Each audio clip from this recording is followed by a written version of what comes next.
I kind of hate that there's so many thoughts swirling in my head all the time. And every time I think I should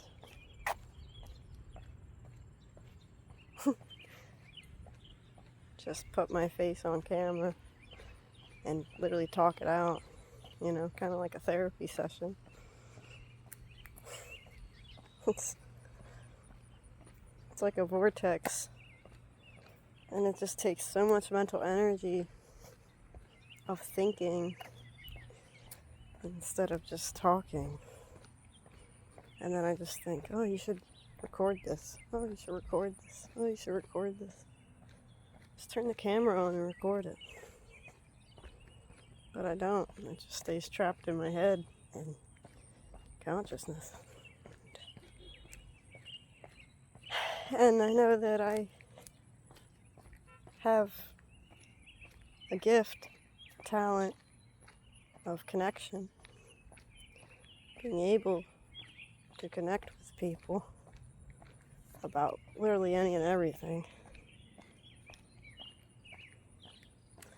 I can't do that if I don't do that. Can't do that if I keep the words stuck swirling in my head on a loop instead of just kind of like journaling, getting them out into the physical space somehow. And sound. Speaking of sound, as you can tell, I've contracted somewhat of a head cold that I've been dealing with for a week or so, maybe 2. I don't know. Time doesn't make any sense to me anymore. But I have the power to do something good with this, to connect with people on literally whatever level you want to connect with, that you take something, anything, from anything that I say, and as long as it gets us all to think more and open up more and give us a different viewpoint. July, the whole month of July was extremely challenging for me, and now thankfully August has rolled around and I've been doing better, but still the anxiety is there. I'm probably gonna get really personal and personable, which is what I like to do, and that can make people uncomfortable, but I really don't give a shit. I'm a nurse, so you can't get much more personable than talking about the human body. It's supposed to rain soon, and I just came from that way. I've been on my walk for probably 15 minutes, and I've just been thinking, you should record yourself, you should record yourself. So I had to get the gumption to do it.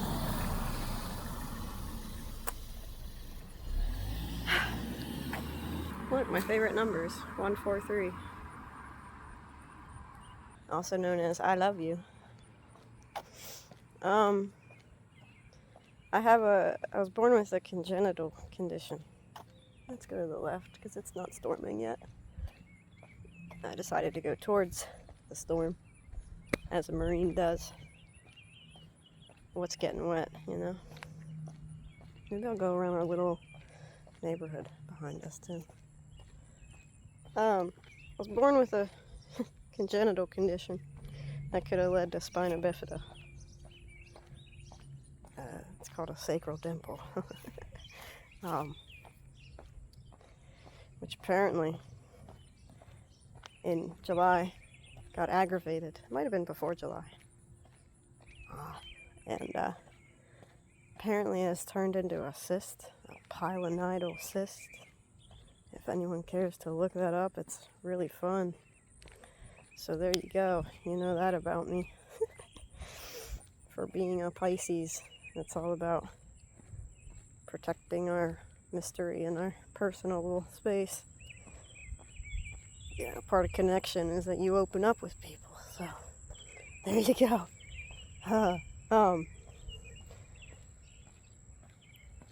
Got infected. Went to the urgent care and they touched it.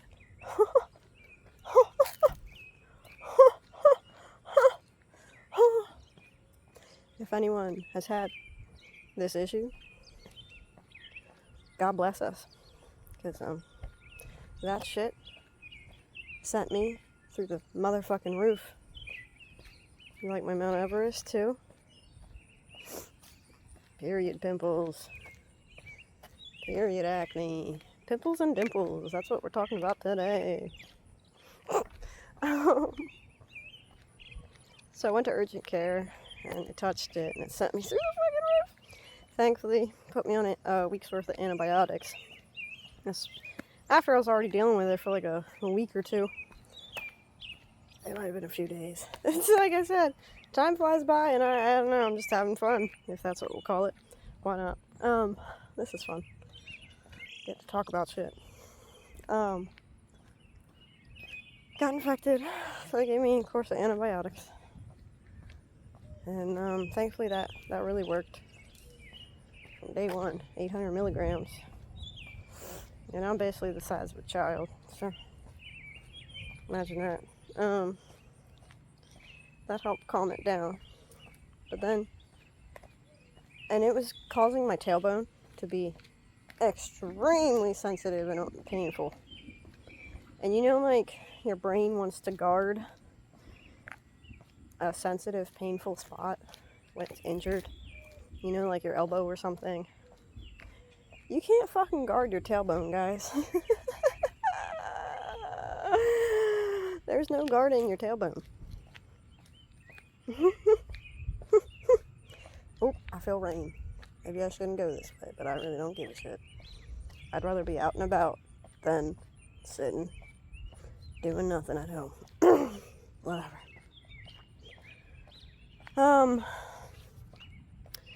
And so thankfully the antibiotics helped, but then I don't know why, but well, now maybe I do. My tailbone was still sensitive, and thankfully today's what, August 5th. It's calmed down extremely since then, but I had to go back to my PCP because again it was still sensitive. Thankfully they said it's not infected, but they do believe that that the dimple turned into a cyst. And I believe that's because I started Brazilian Jiu-Jitsu in June. Which is a whole nother thing. Because whenever your girl starts getting active again, because I love being active,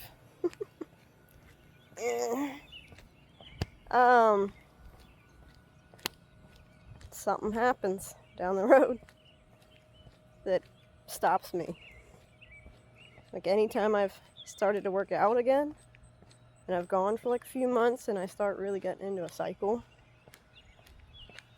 Last time somehow I injured my like tricep tendon down to my left elbow, and I'm very flexible. Very flexible. Which apparently is not a good thing, says my last physical therapist. That being too hyper extendable basically means like your muscles are more weak or something. I don't know. I've always been, my Taekwondo instructor used to joke and call me Semper Gumby before I went in the Marines, because I'm always flexible. It's an old TV show. I don't know. Before my time. There's a whole bunch of bikes down there, so I'm gonna cross. Look at that sky. Yeah. Walk, little legs, walk. Just saying. Very flexible. Last time I worked out, I injured my elbow. And I try to. I've grown a lot in the way that I work out.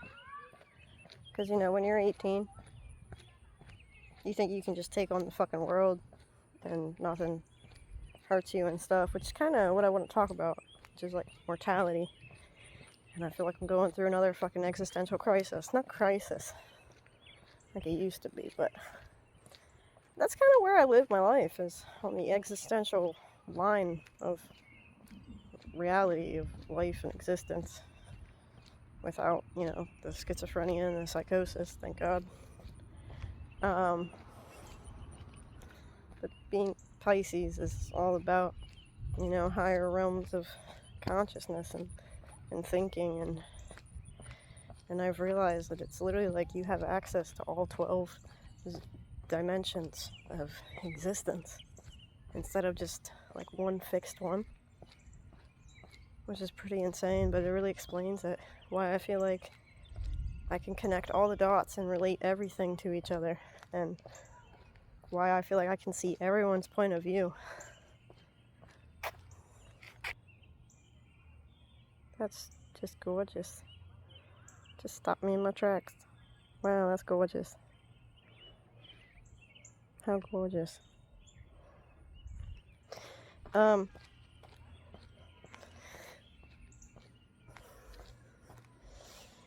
So yeah, I started Brazilian Jiu-Jitsu, and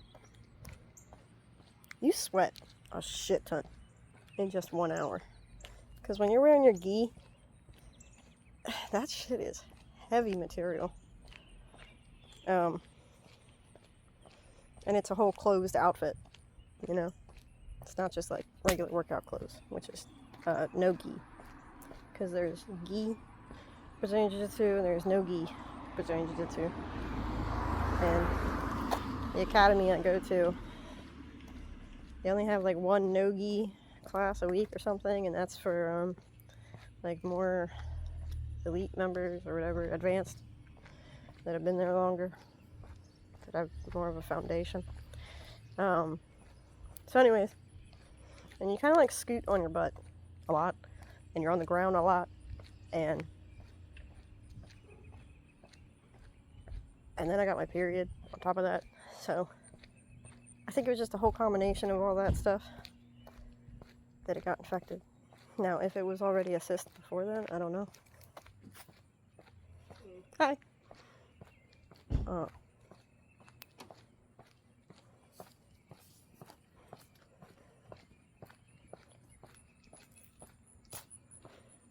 But, so I've been dealing with that for like a month now. And so after I got seen by my PCP, they referred me to surgery to get this cyst removed. And the existential part comes in, where being a nurse, when you know,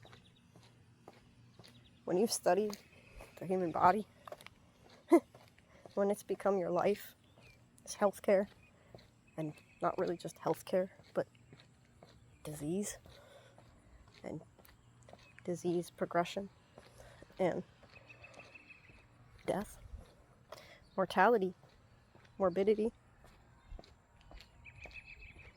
It fucks with you. And when you're an extremely deep person, an extremely deep thinker, my oh my, can that be a recipe? And you're already a highly anxious, hyper-vigilant person.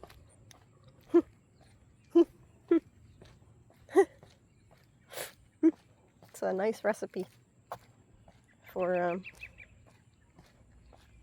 the mind to just spiral. And so I went to the ER yesterday, actually, because there's something called tethered cord syndrome, where your congenital issue can actually still be connected to your spinal cord. And so I went to sleep now 2 nights ago and was fine. You know, minus I still feel this like sensitivity at my ass. Like I said, I'm a nurse, so I don't give a fuck. You're gonna hear what I'm gonna say, and I really don't give a shit, because I've seen everything there is to see in the human body, and I've seen some very gross shit. I've washed the dead bodies. I'm still dealing with my head cold. Washed a dead body. Yeah. Hear that thunder. And you know, talking this out actually like is therapeutic for me, so that I don't keep it inside and just sit there and ponder life. And when you're already a deep thinker, you just want to, you know, figure shit out. But I've learned that trying to figure shit out doesn't mean that you figure shit out. It just creates more questions than there are answers, and can lead to more anxiety than peace and calm. And so your mind is a very beautiful, powerful, difficult thing that can be your best friend, and it can also be your worst nightmare. So many thoughts just want to come through at the same time. Like, part of my existentialism I've been having is that I've been on this self-awareness, healing journey, whatever, higher consciousness bullshit for so fucking long that people think reaching a higher state of being, awareness, consciousness somehow frees you from the chains that bind you, and frees you from the physical realm, frees you from Saturn and its grasp. Saturn has to do with physicality, physical dimension, and you're still a soul, spirit that's stuck in a 3D avatar vessel, if you will. And that comes with mortality and morbidity and challenge and struggle and strife. And I've realized that just because you can have a higher understanding of things, higher perspective, it doesn't transcend the physicality. You're still gonna get sick, and you're still gonna get infection, and maybe one day you're still gonna die. So this whole thing has really triggered health anxiety and existentialism. I feel like I'm having another under 30 young, not midlife, young life, not crisis, but kind of almost some kind of ego death, dark night of the soul, as it's called, where part of your identity crumbles. Part of what you thought made sense in life no longer makes sense in your life. And that really freaks the human mind out, because the human mind that's rooted in the physical reality. Hi, baby! Hi, pupper! Oh, there's another pupper! Hi, baby! Hi! You just want lovies?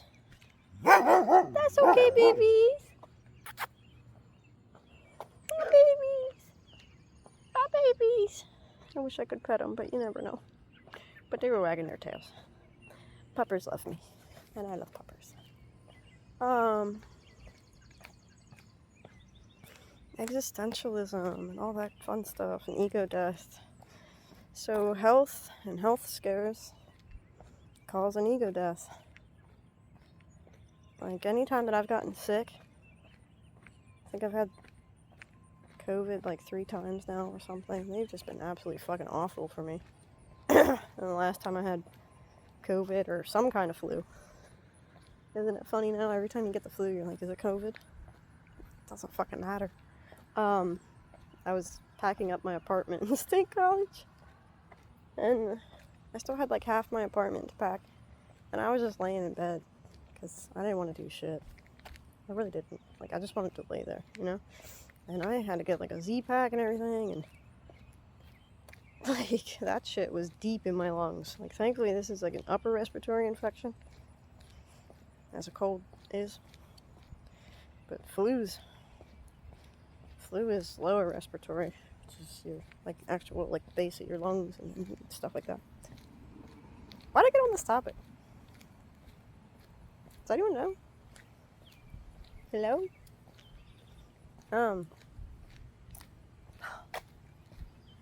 Like, this is part of the biggest reason, the biggest challenge to even recording myself is because I have all these thoughts that creates a vortex, and you know, it's like a drain. You have this tiny little drain down here with all these massive thoughts up here, so they all went out at the same time, because it's like, oh, we're actually talking. And then doggies happened. Pretty doggies. Damn. Fucking doing 50 down to 25. Chill the fuck out, man. What's Macklemore say? Mow your damn lawn and sit the hell down. So something else that came to my mind when I was walking was, I love rap, given that I'm a poet. I love words and lyricism, because they're so powerful. And, one of my favorite rappers is NF. And, I think the storm's coming pretty soon.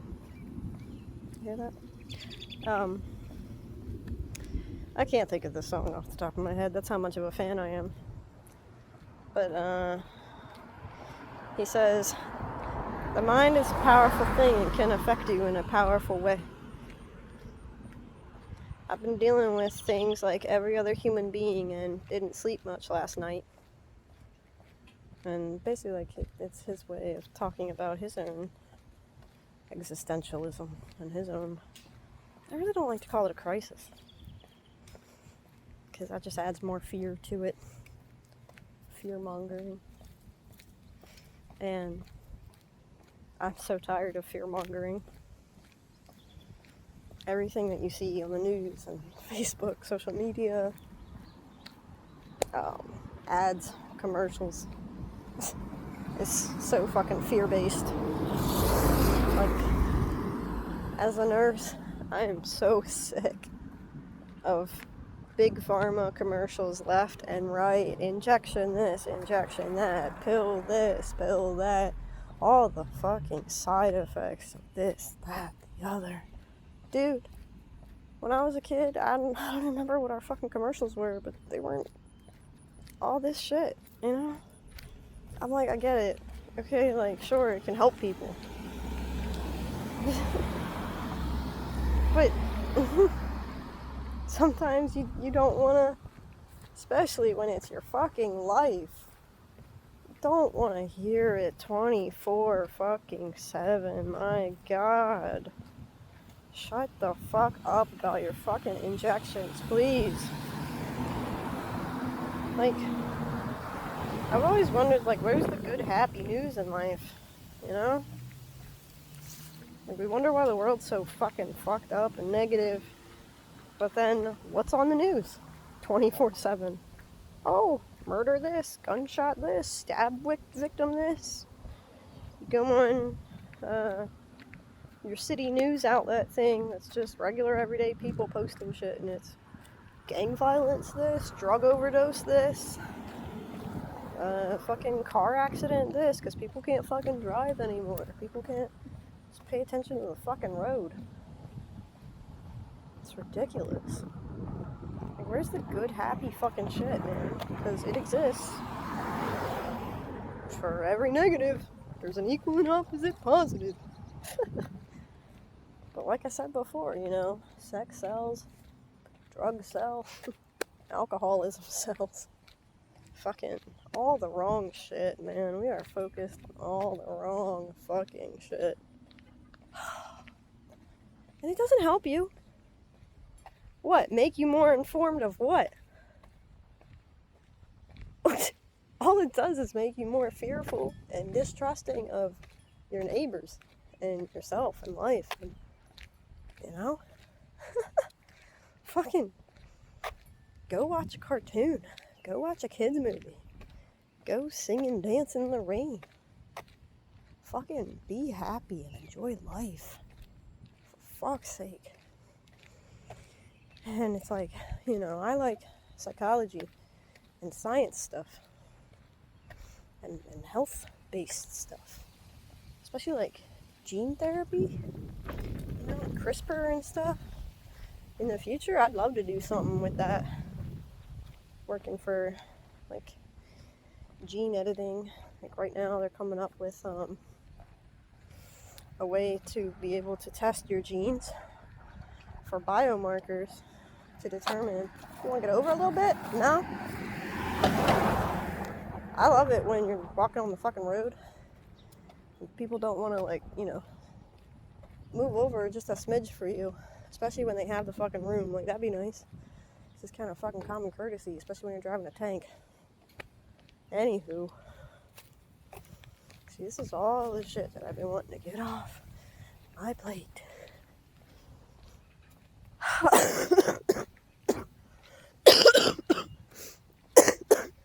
And I have that going on, so that's cool.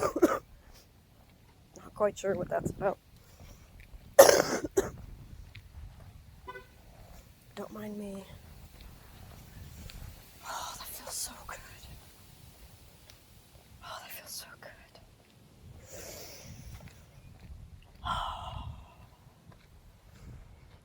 And, you know, people can complain about it being so hot out. It's so muggy in the summertime. But you know what? I will take this over the fucking winter any fucking day, man. Because I can't. It's so fucking depressing in the wintertime. Especially in PA. You know, if you're in a state where you have the beach right there, good for you. You can just go to the fucking beach whenever you want. Here, the trees just die. It just gets icy and cold. And the sun comes out like once a month or something. Ugh. So I'll take the sun being out all the day. And I'll take all the rainstorms. And all the humidity. I mean, I prefer dry heat. You know, if I were to move to a state, I feel like it would be Arizona. Because at least that's just dry. But I mean, you know, 120, 30 degrees, that's pretty fucking hot, so. But I've always felt like I'm a lizard. Ooh. It's coming up.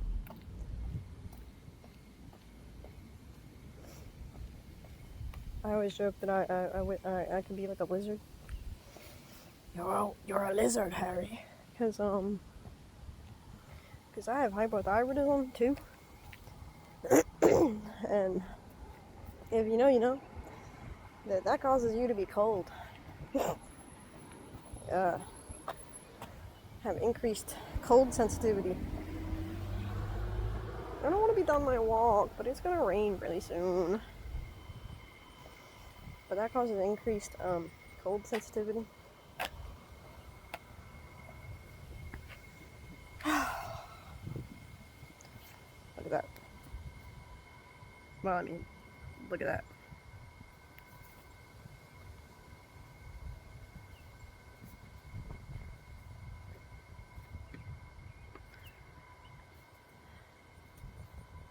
So a big part of my morbidity, mortality, existentialism, healthcare shit I've been having lately is just enjoying the silver lining of life.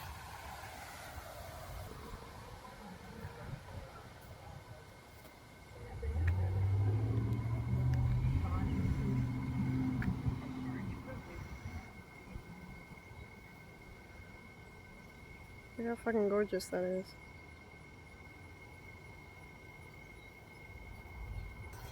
Because, you know, I've seen so much dying, death, decay.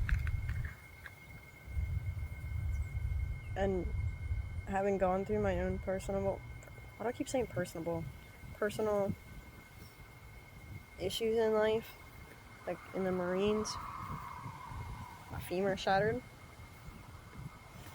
and was in the hospital for 3 weeks, and no one bathed me after my surgery. I was still covered in dirt, sand from our crucible, and I had to wait a whole week for my mom and dad to come down for family week, and they bathed me because I still had crud everywhere, like sand and stuff was just filling up my sheets. Yeah. Good old Naval Hospital Beaufort calling your ass out. Which is like such a big reason why, like as a nurse, I always strive to give the best care that I can give, and compassion and humility and understanding to my patients, my clients, because I was in that position once at 18, 19 years old. My boot camp graduation date was also my birthday. And I didn't get the pomp and circumstance ceremony that everyone else always gets. I never got closure for hi beans for absolute shit for 3 months where you lose your whole humanity. Where you're just a maggot, a lowlife piece of shit, basically. Where they're supposed to build you up into a Marine and shit like that. Tear you down from a civilian and build you up into a Marine. Yeah. I didn't get that. I mean, they built me up into a Marine, but they don't restore your confidence and shit. For being so big on camaraderie, I saw a whole different side of the Marine Corps. And so anyways, I didn't receive good care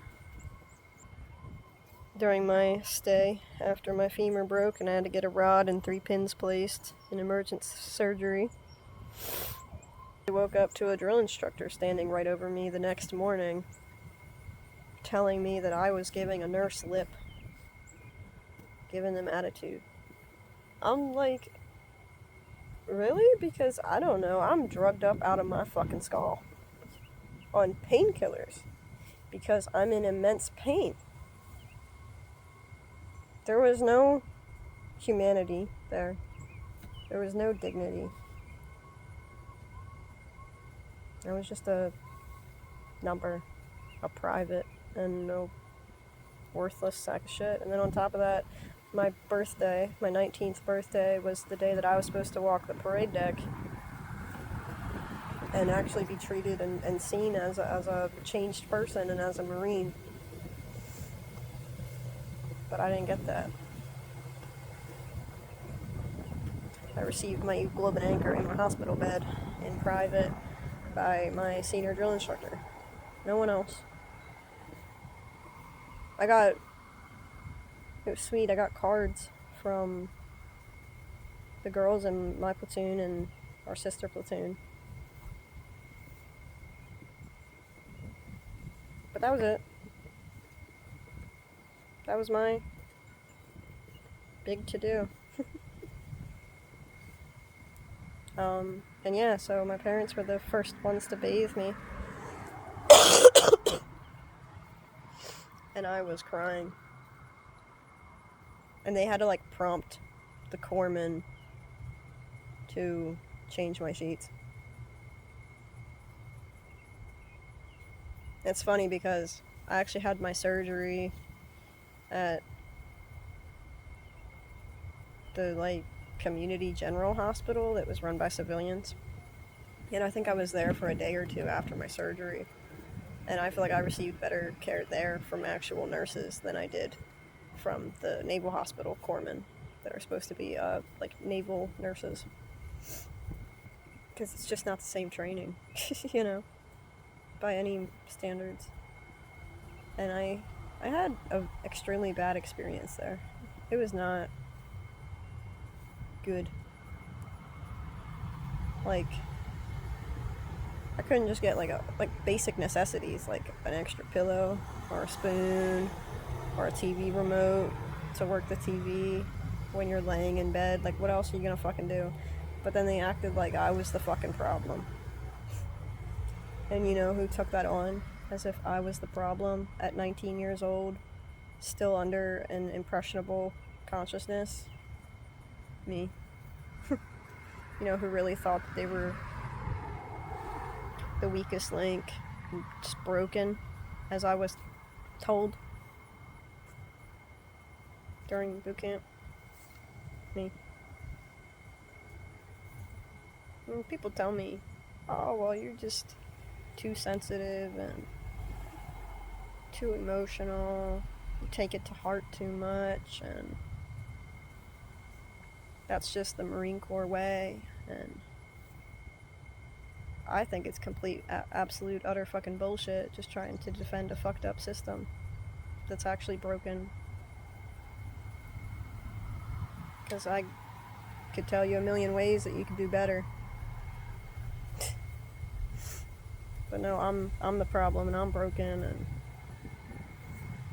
and I give the nurse attitude. So, my point being, I received absolute shit care during the most scary, horrific, painful time of my life. Because that was my dream ever since I was 12, was to be a Marine. And I trained my heart out for that shit. You would never see someone more passionate in working out and training and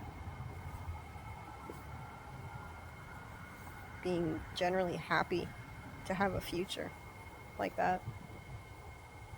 And, you know, now that I'm older, I know that it was, I don't like the word naive, because I feel like that's in of itself like an incorrect description of anyone. But I was naive. I just didn't know better, you know. But that's me. I've always been just very pure of heart and stuff. Now it's really starting.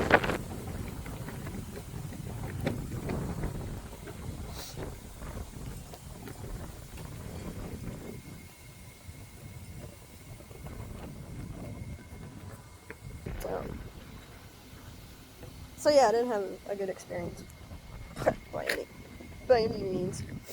And then they stuck me in a rehabilitation platoon for a year while I healed. And long story short, I ended up back home where I started. And I dealt with all of that shit in my head telling me that I was worthless and a waste of government money and time and broken, too sensitive, too emotional, just subpar. But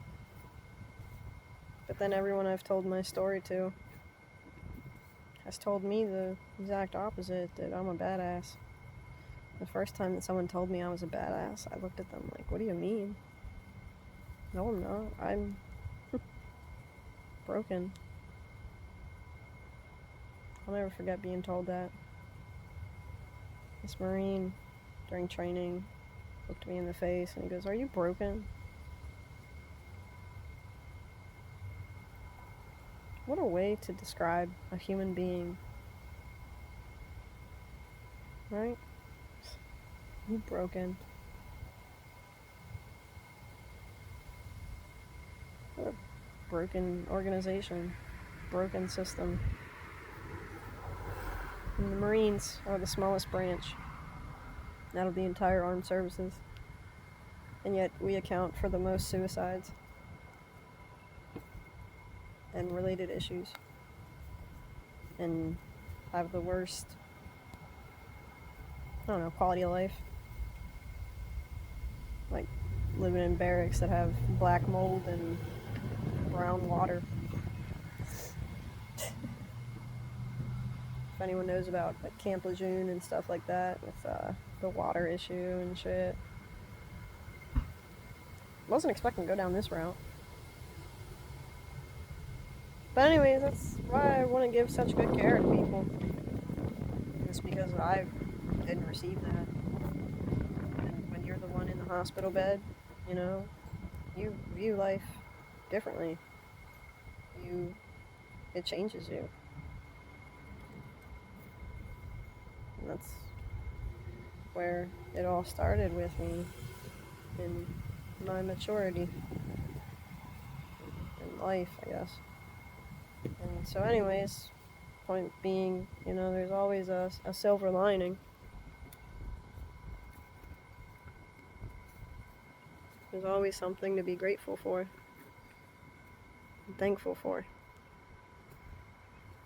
When I want to think about all of the grief and suffering that I've experienced. But then I still have two eyes that gets to view this. I've made it through 100% of my worst days. I'm still alive and talking and smiling and trying to show others a way through their own suffering and grief and loss and identity crisis and existentialism.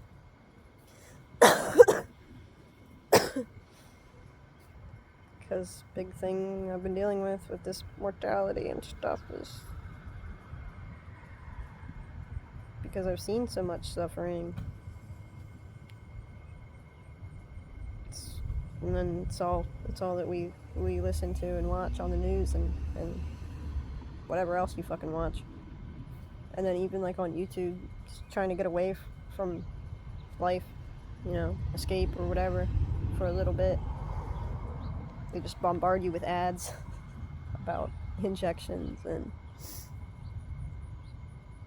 fucking shit that's still related to disease and issues and problems in life, suffering and grief. And having gone through what I went through in the Marines and then being a nurse, that's kind of become my life, is suffering and grief and decay. But that's where the silver lining comes in. And I like that there's a nice big cloud that runs right through the nice beautiful cloud underneath, because that's the silver lining right there, you know.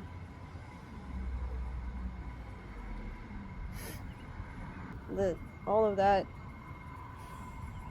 grief and suffering and identity loss and existentialism has helped me, made me who I am, which is a more kind, compassionate, understanding, honest, loving, devoted, whole human being. And that's the reason for suffering that I found.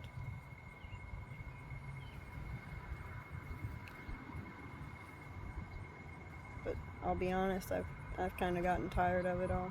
I feel like I'm 85 in a 29-year-old body. I've always been an ancient soul. I've always just understood things and viewed things from a higher perspective that other people, like even my parents, don't. So that carries its own, you could say, burdens. But part of the silver lining is that, you know, just because you view life one way doesn't necessarily make it true. Life is all about perspective. That's what I am. And I is to give sight and to give you perspective. So you can always view anything through a different lens if you want. Just like you can turn to a different channel or a different radio station, you know. Find the silver lining in the grief and the suffering, and find more gratitude and hope and caring.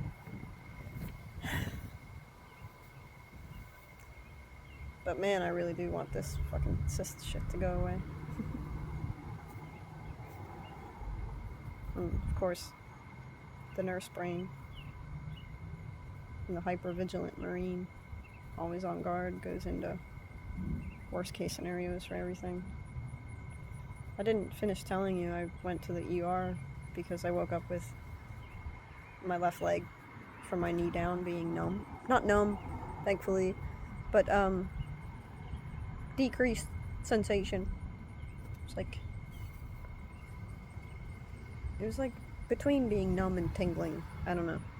But anyways, my brain went to like the tethered cord thing. And thankfully, Doc came and was like, no, it's not that. But then, you know, when your nervous system is always on guard, I'm still working on that, calming down my nervous system. And I'm just trying to, like, enjoy life for what it is, you know? Ew, there goes a Cybertruck. Ugh. And, because when you have this unique perspective of life, as I do, and you've been through what I've been through, you've experienced more suffering, it makes it difficult to just enjoy life and enjoy being a human and take it for what it is. You know, I'm jealous of kids. I don't remember what it's like to be a kid. Like, I remember when I was in childhood, but now I'm looking back and I wish I would have done things differently. Like, it's pretty fucked up that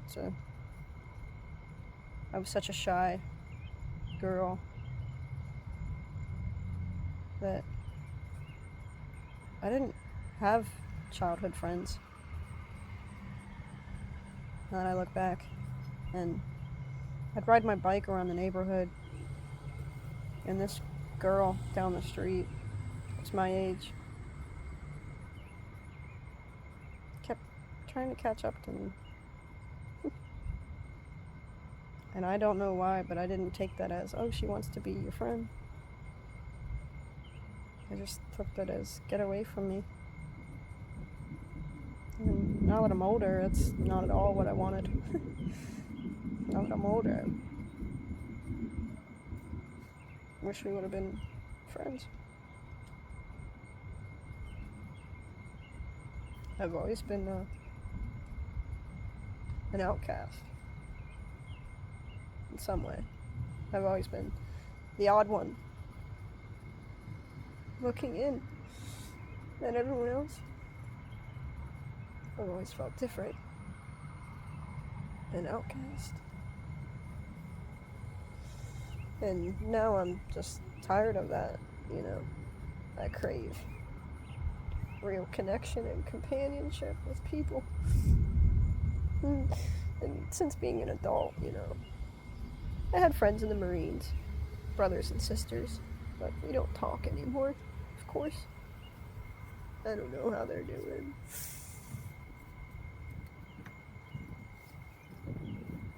I've reconnected with a few. But, you know, it's not like the bond that we had, which, now that I'm older, I think was, you could say, a trauma bond. Survival together. You find your peeps to make it through, give you a reason to survive, not thrive. Get drunk together and stuff.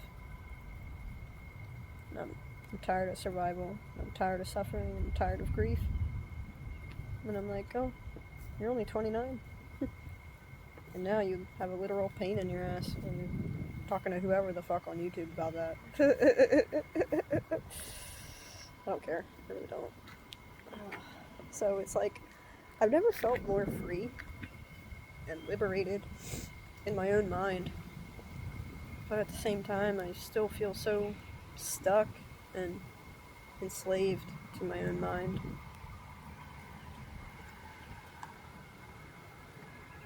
And there's still so much more that I want to talk about,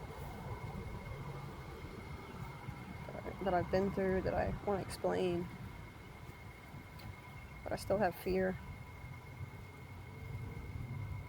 But I'm so tired of fear in every way. This rain feels good. I'm tired of suffering and grief and death. I want to know what love feels like. I've never been in an actual long-term committed relationship. I've dated, but I've actually only had like one physical connection. That was my freshman fall semester of college. And I'm eternally grateful for that experience and for her. But it's like when people talk to me about their relationship with their significant other and their sex life and stuff, I'm like, what? It's like describing color to the blind. Like, I've never experienced true intimacy.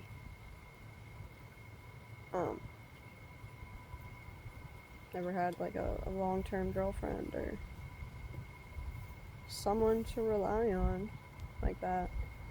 And the women I've been interested in, I've always been more feminine, that want to be cared for, want to be protected. And I'm the protector, but I'm kind of tired of being a protector. I want to be protected. I want to know what it feels like to be watched over and cared for. And just have someone in my corner like that. True intimacy. And I look around and I see so many people that are in relationships that aren't happy whatsoever, that do so much better on their own. Because I'm a strong believer that people should be on their own until they know themselves and they're actually ready to connect with others and know who they are and what they like and what they want and what they don't, what they're about and who they are. And then I say that, and then here I am going again through another ego death, identity loss, where I have no idea who the fuck I am anymore. No idea what my aspirations in life are anymore.